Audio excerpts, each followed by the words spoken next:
কৃষি card card আপনি যেটা বলছেন এটা এখনো ভাই কোনো ধরনের ফল আসে নাই। একটা জিনিস বিগিনিং দেখে আপনি কিন্তু ওটার রেসপন্স ওয়েট করতে পারেন। যেমন 10 দিনের সরকার, আপনি সব মিলে কয় হাজার লোককে কৃষি কার্ড দেবেন? কৃষি কার্ডের একটা শুধু উদ্যোগটা না আপনাদের একটা মানে মতামত থাকবে না, উদ্যোগটা ভালো নাকি মন্দ সেটা কি রেজাল্ট দেখে আপনি দুই নির্ধারণ ধরনের কাজ করবেন? হতে পারে। তাহলে এত গুরুত্বপূর্ণ বিষয়গুলো আপনি বাতিল কইরা আর আপনার এমন কিছু যে বিল করতে হবে যেগুলো খুবই গুরুত্বপূর্ণ না। যেই 16টা অধ্যাদেশের কথা বলা হলো ওটা তো বাতিল হয়নি, বলা হচ্ছে অধিকতর আলোচনা করার সুযোগ আছে, 16 মের পর সমস্ত অংশীদারদের নিয়ে কথা বলার সুযোগ আছে। তখন এই লজিকগুলো আপনি দিতে পারতেন সেখানে। সাধারণ যুক্তি ভাই, আরো করব, ভবিষ্যতে করব, চমৎকার করে করব, এর চেয়ে আরো ভালো করব, এটাতে কি সমস্যা? আপনি বলতে পারতেন যে সংশোধন করে আমরা বিলটা পাশ করতেছি। আপনার 98টা বিল পাশ করার জন্য আমার 10টা পর্যন্ত রাতে রাখছেন। জয়যুক্ত হয়েছে, জয়যুক্ত, থাপড়াইতে তারপরে দিন শেষ হয়েছে, পিঠে ব্যথা হয়ে গেছে। তাহলে এত গুরুত্বপূর্ণ বিষয়গুলো আপনি বাতিল কইরা আর আপনার এমন কিছু যে বিল করতে হবে যেগুলো খুবই গুরুত্বপূর্ণ না। তাহলে আপনাকে বুঝতে হবে যে রাষ্ট্রের আপনি কোন জায়গায় দেখতে চান। বিচার ব্যবস্থা রাষ্ট্রের একটা বিগেস্ট পার্ট। মানবাধিকার একটা সবার সাথে জড়িত ভাই। Human rights is a big thing.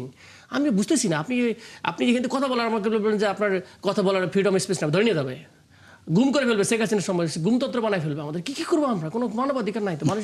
তো এই জিনিস যেটা বেসিক রাইটস, আপনি খেয়াল করেন, মানুষ একটা জিনিস বলা হয়েছে, আপনাকে কোটি টাকা দেওয়া হবে, আপনি স্বাধীনতা নাই, আপনি কি চান? মানুষ আজাদি চায় না, মানুষ আজাদি চায়, কারো কাছে স্লেভারি করতে চায় না। কারণ আপনি চেইন দিয়ে আপনাকে ব্লকিং করে আটকানো হবে in the name of this that. কথাটা কি? জনস্বার্থে, রাষ্ট্রের বিভিন্ন নিরাপত্তার স্বার্থে এরকম শব্দ ইউজ করে আপনাকে যে কোনো সময় আপডেট করা হতে পারে। তার মানে হচ্ছে আপনি বন্দি টার্মিনোলজি দিয়ে, তা আপনি সেটাকে ভেঙে আপনাকে একটা আপনার অধিকারের পক্ষে কথা বলা হচ্ছে, আপনি এটার বিপক্ষে যাচ্ছেন। আমি বুঝি না, এটা কোনো এনসিপি জামাত বিরোধী দলের ইস্যু না তো ভাই। Is a issue for the Bangladeshi people, যারা এতদিন বন্দী ছিল। মুসার আগে তো ছিল আমরা ফিরআউনের আন্ডারে বন্দী। আমরা বিভিন্ন জালের নেটে যদি বন্দী না হতে চাই, সেখানে যেভাবে বন্দী করছে, এটা থেকে মুক্ত হয়ে স্বাধীনভাবে কথা বলতে চাই, স্বাধীনভাবে আমার অধিকারগুলো পেতে চাই। আপনার কনস্টিটিউশন বলে খুব চমৎকার, 1 থেকে 4 একটা ধরনের আমরা মূলনীতি, আবার 4 থেকে 7 আছে আমরা বেসিক রাইটস নিয়ে কথা। সবগুলো রাইটসগুলো ওইটার ভিত্তিতে যেভাবে আপনাকে দিব ওইভাবে ভিত্তিতে, মানে আপনাকে কমপ্লিটলি একটা প্যাকেজের মধ্যে রাখিয়ে দেওয়া হয়েছে। শুধুমাত্র ভোট দিতে পারবেন, আর কিছু করতে পারবেন না, কারণ সবকিছু প্রধানমন্ত্রী নিয়ন্ত্রিত। প্রধানমন্ত্রী মানবাধিকার কমিশন চেয়ারম্যান। বিএনপি যে নোট অফ ডিসেন্ট গুলো দিয়েছিল, নোট অফ ডিসেন্ট বিএনপি কি রে ভাই? আমার কথা ভেরি ক্লিয়ার। আমি শুনি আপনার কাছ থেকে আগে প্রশ্ন করি। এই নোট অফ ডিসেন্ট গুলো দিয়েছিল, বিরোধী দল প্রত্যেকে জানতো যে কোনগুলো নোট অফ ডিসেন্ট। তারা কি সেই নোট অফ ডিসেন্টের বাইরে গিয়েছিল? আমি একটা ভেরি ইন্টারেস্টিং কথা বলি। নোট অফ ডিসেন্ট মিনসটা আসলে বোঝেন। আপনারা তিনজন মিলে আলোচনা করতেছি, একটা সিদ্ধান্ত নিতে গেলে একজনের একটা বিপরীত মত সহ পাশ করতে হয়, এটা হচ্ছে কালেকটিভনেস। ঠিক আছে? আর আমি যদি ভেটো দিয়েছিলাম সুতরাং মানবো নাই, আমি সবাই মিলে তো মানা হয়েছে। এই নোট অফ ডিসেন্ট দিবেন এবং এটা মানবেন না বলে গণভোটটা হয়েছে। আপনি কেন বুঝতেছেন না যে গণভোটটা আপনাকে এই জন্য দেওয়া হয়েছে যে BNP is not the one, people is the power of the people, পিপলের পাওয়ারটাই দেখানো হয়েছে। সেখানে 70% দিয়ে জনগণ, আপনি আমি দিয়ে বললাম যে না, সংস্কার এটা এরকম হবে এবং এই অধ্যাদেশগুলো এরকম থাকবে, সে গণভোট। আপনি সেটাকে বলছেন না, আমি তো ভাই 49% পাইছি, আমি তো ভাই পাওয়ারফুল হয়ে গেছি, আমি মেজরিটিয়ান, কারণ আমরা তো এখন ভাই 2007 আমরা আছে, যা ইচ্ছা করবো আর কি আমাদের মতো করে। এবং we have to come under our parliament and our system, our law, the way we will amend, you should accept. That is the issue. তার মানে একই তো হলো ভাই, অটোক্রেট। আমি একটু এলআই নেওয়াজ খানের কাছে যাই। জনাব এলআই নেওয়াজ খান, আপনি আপনার সাংবাদিকতার ক্যারিয়ারে বিভিন্ন রকমের প্রেক্ষাপটগুলো দেখেছেন। এতক্ষণ এনসিপি দলীয় সংসদ সদস্য ডক্টর আতিকুর রহমান মুজাহিদ বলছিলেন কি কি ক্ষেত্রে আসলে সরকার অনীহা দেখিয়েছে কিংবা সরকার কিছু কৌশল করেছে। আপনার মনে হয় কি না, মানে এনসিপি বলুন বা বিরোধী দল বলুন, পূর্ব অভিজ্ঞতা ভালো না, সেই জায়গা থেকে তারা আতঙ্কগ্রস্ত হয়ে কথা বলছেন, নাকি আসলে তারা ক্যালকুলেশন করে এই সংখ্যাটাকে দেখছেন? আমি বিসমিল্লাহির রহমানির রহিম। আমি প্রথমে বগুড়াবাসীকে অভিনন্দন জানাচ্ছি যে তারা তাদের বহুদিনের কাঙ্ক্ষিত সিটি কর্পোরেশনের সেই ঘোষণাটা পেয়েছে এবং অফিসিয়ালি যাত্রা শুরু করলো। একই সঙ্গে আমি প্রধানমন্ত্রী তারেক রহমান, যিনি 20 বছর পরে, এমনটা না যে তিনি 20 বছরে যান নাই, কিন্তু 20 বছর তিনি যেতে পারেন নাই, তাকে যেতে দেওয়া হয় নাই। কথাটা সেখানেই যে তিনি কেন যেতে পারেন নাই, কারা যেতে বাধা দিয়েছে, এটা একটা বিষয় যেটা বিএনপি এবং বেগম খালেদা জিয়া তার দল বহু বছর ধরে ভোগ করেছেন। আমার বক্তব্য হলো খুব যেহেতু আমি সাংবাদিক হিসাবে আমি বলতে চাই যে জুলাই সনদ কিংবা বিএনপির যে 31 দফা, যেটা 31 দফার প্রথম দফার মধ্যেই যেটা আছে, এবং বিএনপি থেকে যেটা বলা হচ্ছে যে আপনি ধরেন যেটা হলো গুম খুনের কথা বলেন, বিচার বিভাগের স্বাধীনতার কথা বলেন, কিংবা সংবিধান সংশোধনের কথা বলেন, সবগুলো ইস্যুই কিন্তু বিএনপির সাথে সংশ্লিষ্ট এবং অতীতে বিএনপির বহু নেতা কিন্তু এইসব বিষয়ে বলে আসছে। জি। আমার বক্তব্য হচ্ছে এটাই যে বিএনপি যদি এগুলি আরো সুন্দরভাবে, যেটা বিএনপি বলছে, আরো পর্যালোচনা করে আরো সুন্দরভাবে তারা পার্লামেন্টে এটা পাশ করতে চায়, তাহলে আমার বক্তব্য যে সেই সুন্দরভাবে উপস্থাপন করেই এটা রিজেক্ট করতেন তারা। এ ব্যাপারে বিএনপি কি বলবেন, এটা একটা বিষয়। আমি এটা এই আর প্রশ্নটা একটা হলো ফজলুদ্দিন যে- বাবুল আপনি মাথায় রাখেন, আমি এসে আপনার কাছে আসবো। জি।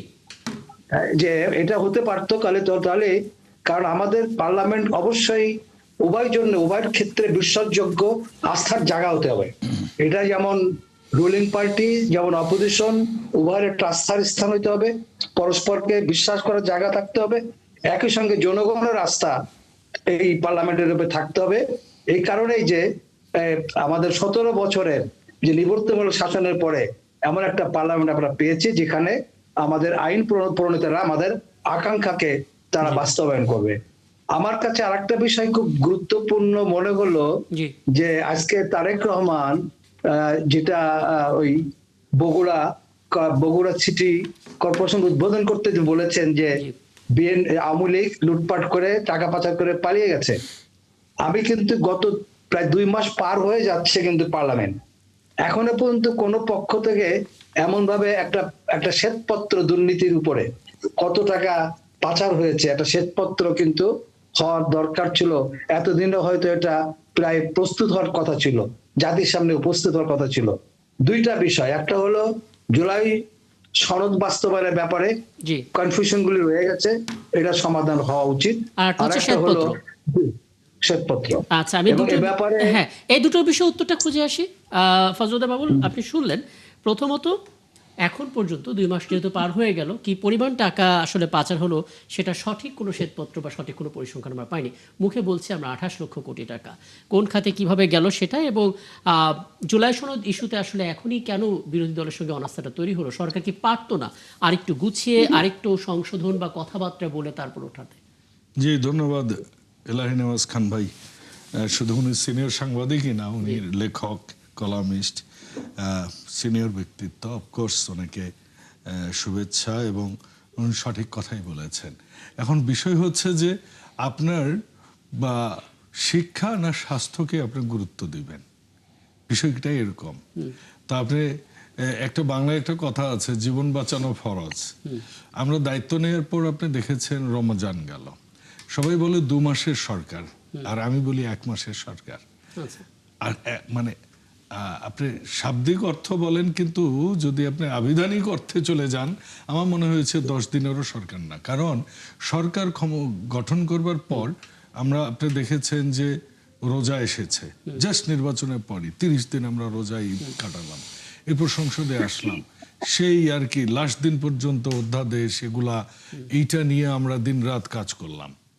তো অফকোর্স এটা আসবে, কারণ এটা আমাদের প্রায়োরিটি, এটা আমরা বলেছি আগে। এবং আলী নওয়াজ ভাইকে বলি যে বাংলাদেশ জাতীয়তাবাদী দল কিন্তু যা বলে ওটা করে, এবং সেটা করবে, আমি নিশ্চিত এই জায়গাটাতে হাত দেবে। আপনি দেখেছেন যে অনেক আমরা ওই এটা আপনি নিশ্চিত, বিএনপি নিশ্চিত, বিএনপি সমর্থকরা নিশ্চিত, যারা বিএনপিকে ভোট দিয়েছে তারা হয়তো নিশ্চিত, কিন্তু পার্লামেন্টে একটা বড় সংখ্যক বিরোধী দল আছে, তারা এবং তাদের সমর্থকরা নিশ্চিত যে বিএনপি ভাই যা বলছে তারা তা কি করবে? চাচ্ছে এটা কিন্তু আমি অনেক গবেষণা করেও বুঝতে পারছি না আসলে তারা কি চাচ্ছে। এই যে সংবিধান, জুলাই, তারপর আপনার কি আপনার সংস্কার, এগুলো শুনতে শুনতে তো ভাই এখন এই শব্দগুলো এমন হয়ে গেছে। আমি আশা করি ওই যে একসময় ছিল সংস্কারবাদী ছিল আওয়ামী লীগ বিএনপির, পরে সংস্কার শব্দটাই নেগেটিভ অর্থে পরিণত হয়ে গেল। রিফর্ম আমরা সবসময় এটা পজিটিভলি দেখতাম। তো আমি দোয়া করি যেন এটা ভবিষ্যতে যেন এরকমটা না হয় যে জুলাই বললে কোনো নেগেটিভ হয়, কারণ এই জুলাই কিন্তু আমাদের সবার প্রাণ আছে, রক্ত আছে, জান আছে, আমাদের কন্ট্রিবিউশন আছে সবার, সকল জনতার, সকল শ্রেণী পেশার মানুষের। এখন আসেন যে আপনাকে তো গণতন্ত্রে বিশ্বাস করতে হবে। আপনি হাওয়াই চলে কথা বলবেন, তার মানে আপনার দেশটাকে কি হাওয়াই নিতে চান নাকি? হাওয়াই ভাসেন আপনি, অসুবিধা নাই, কে না করেছে আপনাকে? আপনি এই সংবিধানের অধীনে ওথ নিবেন, এই সংবিধানের অধীনে বঙ্গভবনে যাবেন, এই সংবিধানের অধীনে আপনি সবকিছু করবেন, এই সংবিধানের অধীনে আপনি ডিসি এসপি চেঞ্জ করবেন, এই সংবিধানের অধীনে আপনি খাবেন, ঘুমাইবেন, শুইবেন, আর শেষে এই ব্যাখ্যা তো আপনি তারা বলবেন, দিয়েছে যে ওই সময় "Let একটা me সাংবিধানিক finish." সংকট ছিল। সাংবিধানিক সংকট কারণ তাহলে এমন কেন একটা কেন? প্রেক্ষাপট থাকলো কেন? ছিল। আপনি সরকারের অংশ হলেন কেন? আপনি বিপ্লব করলেন না কেন? সংবিধানকে ছুঁড়ে ফেললেন না কেন? আপনাকে কে নিষেধ করেছে? ভাই, রাষ্ট্রপতি- আপনারা তো ফ্রন্টলাইনার ছিলেন বলে দাবি করেন। ভাই রাষ্ট্রপতিকে ছুটে নিজেরাই ফেলে তো দেন না। নিজেদের- নিজেদেরকে আপনি মাথায় glorify রাখেন। করেন। ভাই আমার কথা শেষ করতে হ্যাঁ, দেন। হ্যাঁ, please, বলুন। তো আপনি যদি এটাকে তাহলে বিপ্লব হিসেবে আখ্যায়িত করলেন না কেন? আপনি সেখানে স্ট্রং থাকলেন কেন? আপনি নির্বাচনে মানলেন, আরে ভাই আপনি খেলার রেফারিকে আপনি মেনে নিয়েছেন, রেফারি আপনাদেরই ছিল, গোলকিপার আপনাদের ছিল, অর্ধেক জনগোষ্ঠী আপনার ছিল, সবকিছু থেকেও আপনি খেলায় যে হেরে গেলেন। এখন আপনি বলতেছেন সংসদের সমান আপনাকে সুযোগ দিতে হবে। আপনি কি সংসদীয় রাজনীতিতে সমান সুযোগ বলে কোনো কথা নাই, কথা আছে প্রপোর্শনেট। আমি আরেকদিন আপনার সাথেই বোধহয় বলেছিলাম যে ভারতের পার্লামেন্টে জনাব প্রণব মুখার্জি সাবেক ভারতের রাষ্ট্রপতি একটা কথা বলেছিলেন, ডেমোক্রেসি মিনস নাম্বারস। নাম্বার নিয়ে আসেন। জনগণ আপনাদের প্রত্যাখ্যাত করেছে।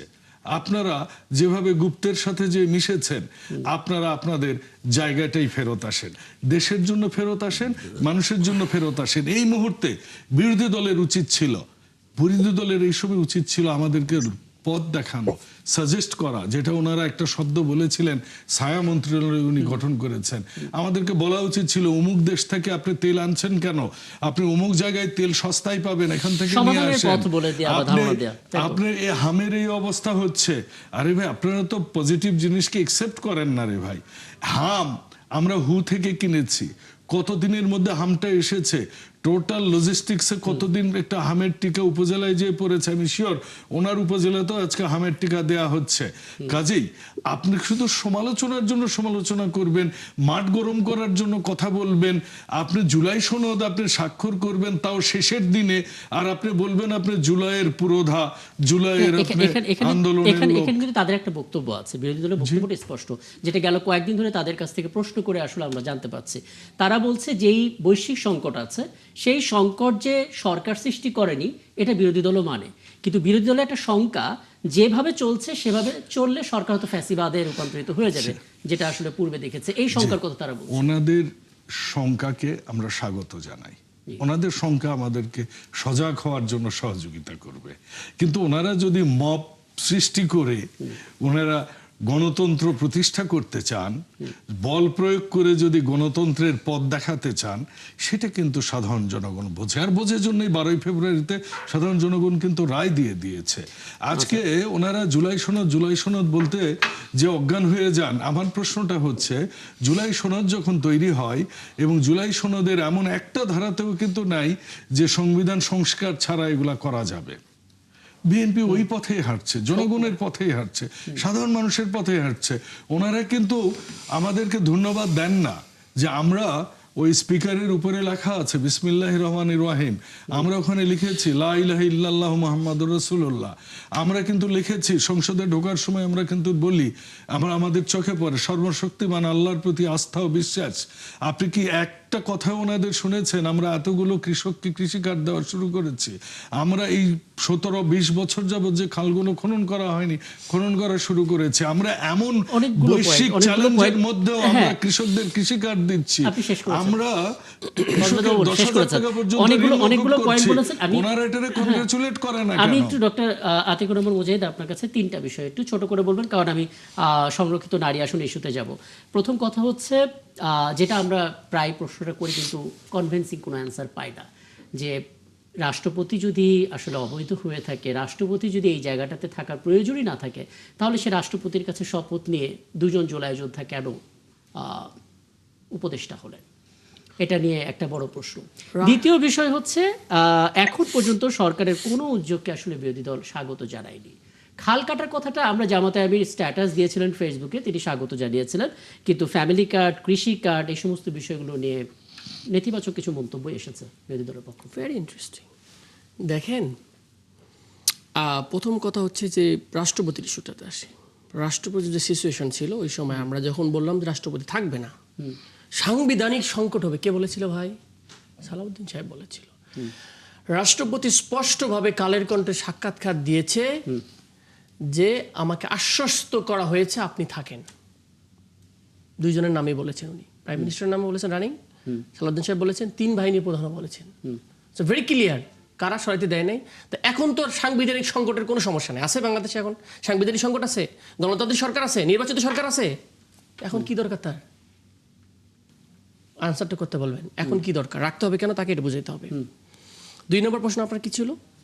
এখন পর্যন্ত কোনো ধন্যবাদ জ্ঞাপন হয়নি বিরোধী দলের পক্ষ এটা একটা থেকে। ভুল কথা। কি হয়নি সেদিকে আমি কথা আপনাকে বলি, ছিল। আপনার বিরোধী দলের কাছে ধন্যবাদ না অধন্যবাদ সেটা বিষয়। বিরোধী দল বলছে কনস্ট্রাকটিভ ক্রিটিসিজম দেব, মনে রাখতে হবে constructive criticism is a part of the thanks in terms of, কারণ আপনি ভুল করতেছেন, ধরে দিচ্ছি। এখন আসেন, উনি যেটা বললো আল্লাহর উপর আস্থা ও বিশ্বাস, সংবিধানের দোহাই দেন, সংবিধান সংশোধন ছাড়াই আপনি লাগাইছেন, 1 নম্বর। আমি থ্যাংক ইউ দিতেছি। ওটার একটু আগে আসি। আমি আপনার আসি ভাই, বিসমিল্লাহ রয়েছে হানজালা, আমি বলি আমার পাশে বসে সাইদ হানজালা বিরোধী দলে, সে বলছে আমরা বিরোধী দলকে, এই লাস্ট বক্তব্য সে বলেছে আমরা বিরোধীদের খাতিরে বিরোধিতা করি না, আমরা এই সরকারকে ধন্যবাদ জানাই। বিসমিল্লাহ রহমানির রহিম লিখেছেন, লা ইলাহা ইল্লাল্লাহ লিখেছেন, আল্লাহর উপর পূর্ণ আস্থা এবং বিশ্বাস প্রতিটা দরজায় দরজায় লবিতে রাখেছেন, আমরা তাকে ধন্যবাদ জানাই, হানজালা বলেছেন। জামাতের আমির বারবার, এবং উনি বলল যে কোনো আলোচনায় বলেন, আজকে সংসদে বলেছে উনি 164 বিধিতে বলেছেন, তার মুলতবি প্রস্তাব দিয়ে, যে বাংলাদেশে এখন রানিং ক্রাইসিস চলছে তেলের, একটা বিগ ক্রাইসিস, গ্লোবাল ক্রাইসিস, কিন্তু বাংলাদেশে কিভাবে আমরা সলিউশন করবো, যেহেতু ম্যানেজমেন্ট হচ্ছে না, মানুষ 5-7 কিলোমিটার ধরে আছে, লেটার স্টক, এটা মুলতবি করে আমরা টক হোক। তখন এখানে প্রায় আধা ঘন্টা কিন্তু ডিবেট হলো, হওয়ার পর বলছে ঠিক আছে আমরা একটা 64 বিধিতে দেন, যাতে করে আমরা আধা ঘন্টা 64 বিধিতে কথা বলা যায় সংসদ প্রসিডিউরে। তখন বলছে এটাকে বারবার আর্গুমেন্ট, যেটা খুব পার্টিনেন ইস্যু, গুরুত্বপূর্ণ ইস্যু। তখন এক পর্যায়ে আমাদের ডেপুটি স্পিকার বললেন ঠিক আছে এটা 1-1.5 ঘন্টা আলোচনা হতে পারে, লাস্ট পর্যন্ত কিন্তু এটা। তখন উনি বলছেন যে আমরা কোন ভাষায় বললে আপনি রাজি হবেন সুন্দর করে, let us work, we would like to help government, this is the first. আজকের ল্যাঙ্গুয়েজ দেখেন, সিন্স বিগিনিং আমরা বলছি কনস্ট্রাকটিভ ভূমিকা রাখতে চাই, উনি বলছে কোনো অ্যাপ্রিসিয়েট করেন, দ্যাটস রং। ডেফিনেটলি বলেন যে কৃষি কার্ড, কার্ড, আপনি যেটা বলছেন এটা এখনো ভাই কোনো ধরনের ফল আসে নাই। একটা জিনিস বিগিনিং দেখে আপনি কিন্তু ওটার রেসপন্স ওয়েট করতে পারেন। যেমন 10 দিনের সরকার, আপনি সব মিলে কয় হাজার লোককে কৃষি কার্ড দেবেন, কৃষি কার্ডের একটা শুধু উদ্যোগটা না, আপনাদের একটা মানে মতামত থাকবে না, উদ্যোগটা ভালো নাকি মন্দ, সেটা কি রেজাল্ট দেখে আপনি 2 ধরনের কাজ হতে পারে। উদ্যোক্তার একটা হচ্ছে যে এটার বিগিনিং এর আর্গুমেন্টটা ছিল বিরোধী দল থেকে যে আমরা কর্মসংস্থান ফোকাস হই, নট কার্ড সংস্থান, বুঝতে চেষ্টা করেন। কারণটা হচ্ছে মানুষ কর্ম করে খেলে বেটার হবে। আপনি কয় হাজার টাকা দিবেন, 2,500 টাকা দিবেন, তো বিষয়টা হচ্ছে এরকম। আমিও কিন্তু কৃষক, কিন্তু আমার সম্পদ ধরলাম যে 100 বিঘা, 50 বিঘা, 40 বিঘা, আপনি আমাকে কার্ড দিলেন, তার মানে আমি 2,000 টাকা নিব? আমাকে কি দেওয়া উচিত? আমি কি সাসপেন্ড করব, কি করবো না, এটা কিন্তু ক্লিয়ার না। তারপরে কৃষক হইলে যে সবাই গরিব এরকম তো না, তাহলে কাকে সাপোর্ট দিই, দ্যাটস নট ক্লিয়ার। অনেক ডাটা, অনেক ইস্যু আছে, সুতরাং এটা সময় লাগবে জিনিসটা প্রসেস করে, জাস্ট এটা। এবং সব জায়গায় কার্ড চালু হয়েছে, ক্যাপ্টেন্স কার্ড চালু হয়েছে, আমাদের অয়েল কার্ডও দেখতেছি।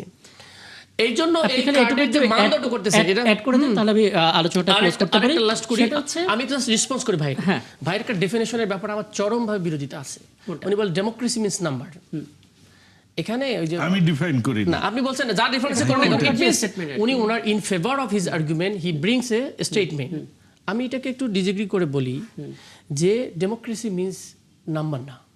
আমরা রিসার্চে দুইটা, একটা হচ্ছে আমরা বলি যে 2 ধরনের রিসার্চ হয়। সে একটা রিসার্চের মধ্যে কাউন্টেবল রিসার্চ, যেটা আমরা বলি ডাটা সেন্ট্রিক, শুধুমাত্র নাম্বার দিয়ে হয়, আর একটা হচ্ছে qualitative but quantitative. It is quantitative research না। Democracy is basically accountability, responsibility, transparency, and at the same time respect the oppositional voice. এটা হচ্ছে একটা স্ট্যান্ডার্ড ডেফিনিশন। ডেমোক্রেসিকে আর অনেকভাবে দেখা যায়। ডেমোক্রেসি অনেকগুলো উইং, 5-7টা উইং, হিউম্যান রাইটস সব মিলে রুল অফ ল। নাম্বার মানে কি, আপনি জিতে গেছেন তাই ডেমোক্রেসি না। It's just a number. Number দিয়ে কি হবে? আপনি তো বাংলাদেশে তো সব সময় নাম্বারের রাজনীতি ছিল। নাম্বারটা যে তৈরি হচ্ছে ওই 4টা গুণবাচক বিশেষণের উপরে, মানুষ যদি ফিল করে যে উনি অ্যাকাউন্টেবল, তাহলে উনাকে ভোটটা দেবে না। এটা হচ্ছে মেজরিটিয়ান কনসেপ্ট। আপনি কিভাবে বুঝবেন? বাংলাদেশের মানুষকে তো মূলে ঝোলানো হয়। এটা যেন সংবিধানকে বলা হয় একটা মধুর ছলনা, মধু আছে বলে ডেমোক্রেসি। উনি ডেফিনিশন যেটা বলছেন, ভোটে ওনারা বিশ্বাস করেন না, ভোটে বিশ্বাস করে না, ভোটে বিশ্বাস করে, ভোটে বসার পর আপনার অ্যাকাউন্টেবল হতে হবে। আপনার গভর্নমেন্টকে যে অ্যাকাউন্টেবল করবেন, সে অ্যাকাউন্টেবলের প্রতিষ্ঠানগুলো ভেঙে দিয়ে আপনি বলছেন আপনি ডেমোক্রেসি প্রতিষ্ঠা করতেছেন। আমি যে জায়গাটা বলতে চাচ্ছি সেটা জিনিসটা হতে পারে না, কারণ হচ্ছে ডেমোক্রেসি মানে আপনাকে। আচ্ছা, যদি কেউ জানতে চাই যে ভোট তো একটা নাম্বার, ভোট ইজ নাম্বার, বা in a sense democracy not the number. Democracy is a concept, It's a theory. It's a system of life, a system of governance. আচ্ছা So what is this system of governance মানে কি? একটা system অনেকগুলো জিনিস নিয়ে আসে, একটা নাম্বারের মাধ্যমে অ্যাড হয় যে কে গভর্নমেন্ট চালাবে। আচ্ছা সবশেষ একটা বিষয় যুক্ত করে আমি এলআই নিউজ খানের কাছে যাব, যেটা আসলে ফজলুদ্দিন বাবু একটু আগে বলছিলেন ছায়া মন্ত্রিসভার কনসেপ্টটা ছিল আপনাদের দিক থেকে, সেটা যদি কোনোভাবে তৈরি হতো তাহলে হয়তো এই গ্লোবাল ক্রাইসিসে কোনো মতামত আপনাদের দিক থেকে অবশ্যই আসতো। তৈরি হয়নি মানে তৈরি হবে না এরকম না। করেন না ভাই, ভাই, সামনে বাজেট আছে, অবশ্যই দেন না বাজেট আমাদেরকে। ছায়ামন্ত্রী হবে তো, ডেফিনেটলি হবে। এনসিপি থেকে হবে, জামাত থেকে হবে, যারা ইন্ডিভিজুয়াল হবে, কালেক্টিভ বিরোধী দল থেকে হবে। ওনারা তো বলছে ইউনিটি গভর্নমেন্ট করবে না বলছে না? Did you ask the question জাতীয় গভর্নমেন্ট করছে কিনা ওনারা? করছে? আমরা বলেছি রেইনবো নেশন। না না ভাই, you have change this terminology. You said আমরা জাতীয় সরকার করব, এটা একদম কমিটমেন্ট লেখা আছে সব জায়গায়। আর বলে রেইনবো নেশন কোন জায়গায় লেখা আছে আপনি একটু সব বলবেন? জায়গায় কমিটমেন্ট, আপনি তারেক একটু রহমান বলবেন? বলেছেন, বক্তব্য একাধিকবার বলেছেন, নির্বাচনের আপনার উনি ইশতেহারে আছে? একাধিকবার বলেছেন, 31 দফায় আছে। এখন বলে একাধিক। আচ্ছা আমি একটু ইলিয়াস খানকে যুক্ত করি। ইলিয়াস খান আপনি শুনছিলেন, দুটো বিষয় একটু হ্যাঁ দুটো বিষয় একটু বলবেন। প্রথমত ডেমোক্রেসি ইজ এ নাম্বারস, এই কনসেপ্টের সাথে আপনি নিজে বিশ্বাস করেন কিনা, এবং ঠিক এই মুহূর্তে বিরোধী দলের যে ভূমিকা সেটা বিরোধী দল সুলভ কিনা, অর্থাৎ তাদের নিজস্ব কিছু দাবি আছে, চাওয়া আছে, যেটা জনগণ চায়, এই বাক্যটা দিয়ে আসলে তারা সেটা হাসিল করছে কিনা, নাকি সত্যিকার অর্থে বিরোধী দল একটা কার্যকর ভূমিকা রাখছে? আপনার অবজারভেশনটা কি? ডেমোক্রেসি বলতে আমি যেটা বুঝি সেটা হচ্ছে যে একজন ব্যক্তি দাঁড়িয়েও যদি ন্যায়সঙ্গত কথা বলে সেটাকে আমলে নেওয়া, দ্যাট ইজ ডেমোক্রেসি। আচ্ছা ডেমোক্রেসি মানে কথা বলার অধিকার, কিন্তু ডেমোক্রেসি মানে এটাও না যে অশোভন আচরণ করার অধিকার, সেটাও না। তো পার্লামেন্ট, আমরা ওয়েস্টমিনিস্টার স্টাইলের পার্লামেন্ট করার কথা ভাবি, কিন্তু আলটিমেটলি সেটা হয় না। এবং আমার কাছে যেটা মনে হয় যে অতীতে ঠিক একপক্ষীয় পার্লামেন্ট আমি দেখেছি যে শেখ হাসিনা তার 15টা বছরে দুইটা কথা বারবার আমাদের শুনিয়েছে। একটা হলো সংবিধানের দোহাই দিয়ে করেছে, আর একটা হলো বিচার বিভাগের মাধ্যমে যত রকম অনাচার অত্যাচার পুরাটাই করেছে এই আদালতের মাধ্যমে, যে বিচার রায় তিনি মেনেছেন, সংবিধান তিনি মানেন। সুতরাং আমি বলবো যে গণতন্ত্র এমন একটা কনসেপ্ট, আমি যতগুলি সিস্টেম পৃথিবীতে আছে এখন পর্যন্ত, তার মধ্যে ডেমোক্রেসিকে আমি সর্বোত্তম সিস্টেম হিসেবে গণ্য করে মনে করি। সেখানে সবার কথা বলার অধিকার থাকতে হবে, এবং অবশ্যই বিরোধী দল শত্রু না, এবং রুলিং পার্টি যারা সরকারি দল তাদের ভাবতে হবে যে বিরোধী দল শত্রু না। আবার বিরোধী দলকে ভাবতে হবে যে সরকারি দল মানেই তাদের সঙ্গে সবসময় একটা সংঘর্ষের মধ্যে থাকা। আমি যেটা বুঝি যে আমরা এটা, যারা বিরোধী দলে আছেন, যারা সরকারে আছেন, তারাও তো বুঝতে পারছেন না যে কি পরিমাণ স্বপ্ন মানুষ দেখছে এই পার্লামেন্টের উপরে, এবং প্রত্যেকেরই দায়িত্ব রয়ে গেছে। জুলাই বিপ্লবের মধ্য দিয়ে মানুষের মধ্যে যে চেতনাটা জেগে উঠেছে, যে স্বপ্নটা জেগে উঠেছে, বিশাল দায়িত্ব নিয়ে কিন্তু উভয় পক্ষ আপনারা পার্লামেন্টে গিয়েছে। সুতরাং কোন রকম গুজামিল দিয়ে পার্লামেন্ট থেকে বেরিয়ে আসার সুযোগ অন্তত এইবারকার পার্লামেন্টের নাই। আর একটা ব্যাপার, আমার ওই মুজাহিদ ভাই একটা জিনিস বলছিলেন, সেটা হলো যে কার্ড, ফ্যামিলি কার্ড। হ্যাঁ, একটা বলি, কর্মসংস্থান তো অবশ্যই, কারণ পৃথিবীর সমস্ত দেশগুলোতে ইকোনমির একটা ব্যারোমিটার, অন্যতম ব্যারোমিটার হচ্ছে যে কতগুলি কর্মসংস্থান হলো, প্রতি বছর কর্মসংস্থান কত হলো, তা দিয়ে মাপা হয় যে আমার ইকোনমিটা কোন জায়গায় যাচ্ছে। কিন্তু একটা জিনিস আমি জানি, আমি নিজে দেখেছি, এবং আমাদের নজরের বাইরে এমন অনেক পরিবার আছে, আপনি জানেন, তাদের কারো 1 পয়সা আয়ের উৎস নাই। অনেক বিধবা আছে যাদের 1 পয়সা আয়ের উৎস নাই। তারা কিন্তু কর্মসংস্থানের দোহাই দিয়ে তাদেরকে বঞ্চিত করা যাবে না। এই কার্ডগুলি তারা যাতে পায়, বরঞ্চ যে বিএনপি আওয়ামী লীগের আমলে যেটা হয়েছিল, যে কার্ডগুলি মূলত দলের নেতা কর্মীরাই পেয়েছিল, সেই বিধবা কার্ড হোক কিংবা ওই যে বয়স্ক কার্ড হোক, যেগুলি হোক। এবার অন্তত প্রকৃত অর্থে বিরোধী দলের এই ডিমান্ডটা হওয়া উচিত যে প্রকৃত অর্থে সত্যিকারের যারা দরিদ্র এবং যাদের কোনো আয়ের উৎস নাই, সামান্য আয়ের উৎস নাই, আমি প্রতিটা গ্রামে আপনি এরকম 10 জন 12 জন ফ্যামিলি পাবেন যাদের আয়ের সামান্য উৎস নাই, হয় তারা বিধবা কিংবা তারা তাদের সন্তান নাই, কেউ নাই, এরকম অবস্থা আছে।